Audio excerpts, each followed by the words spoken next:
అందరికీ నమస్కారం. ఈ తిరువూరు మున్సిపల్ ఉప ఎన్నికల్లో టీడీపీ వాళ్ళు కూటమి ప్రభుత్వం చేస్తున్న దౌర్జన్యాలు నిజంగా దారుణం. అసలు నిజంగా ప్రజాస్వామ్యంలో ఉన్నామా లేదా అర్థం కావట్లేదు. ఎన్నికల కమిషన్ స్పష్టంగా ఆదేశాలు ఇచ్చినా కూడా క్షేత్రస్థాయిలో దాన్ని పాటించకపోవడం ఏంటి? ఎంత అన్యాయం అసలు. అయినా మీకు 164 సీట్లు ఇచ్చారు ప్రజలు. ఇవి వైఎస్ఆర్ కాంగ్రెస్ పార్టీకి ఇచ్చిన సీట్లలో మున్సిపల్ ఎన్నికల్లో ఇలాంటి దౌర్జన్యాలకు పాల్పడడం ఎంతవరకు సమంజసం? ఆ తిరువూరు మున్సిపాలిటీలో తీసుకుంటే 17 మా పార్టీ గెలిచాము, 3 ఏమో వాళ్ళ పార్టీ వాళ్ళు గెలిచారు. స్పష్టంగా మా మెజారిటీ కనిపిస్తూ ఉంది. ఇంత దౌర్జన్యంగా మా వాళ్ళని లాక్కొని ఆ మున్సిపల్ ఉప ఎన్నికల్లో గెలవాలనుకోవడం అసలు న్యాయమేనా? ఎంత రెడ్ బుక్ రాజ్యాంగం అమలుకి మీరు ప్రయత్నిస్తారు? అంబేద్కర్ గారు రాసిన రాజ్యాంగం ఉన్న దేశంలో మనం బ్రతకట్లేదా?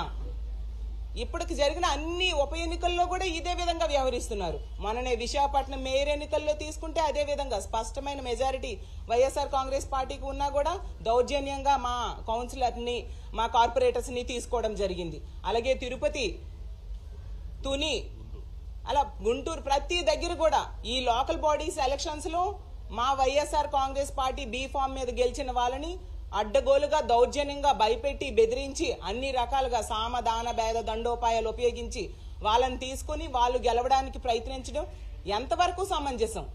మీకు ఇచ్చిన సీట్లు సరిపోవా? ఇది న్యాయమేనా?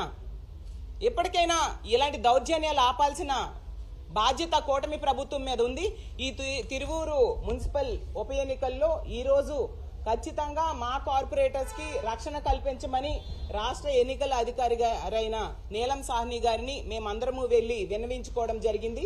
ఆవిడ సానుకూలంగా స్పందించారు. ఖచ్చితంగా రక్షణ కల్పిస్తామన్నారు. కోర్టుకు కూడా మేము వెళ్లడం జరిగింది. మనం ప్రజాస్వామ్య దేశంలో ఉన్నాము కాబట్టి ప్రజాస్వామ్యాన్ని కాపాడాల్సిన బాధ్యత ప్రభుత్వం మీద ఉంది. కాబట్టి దీన్ని మేము ఖచ్చితంగా పోరాటం చేస్తాం, ఎలాంటి దౌర్జన్యాలను అడ్డుకుంటామని తెలియజేస్తూ ఉన్నాం.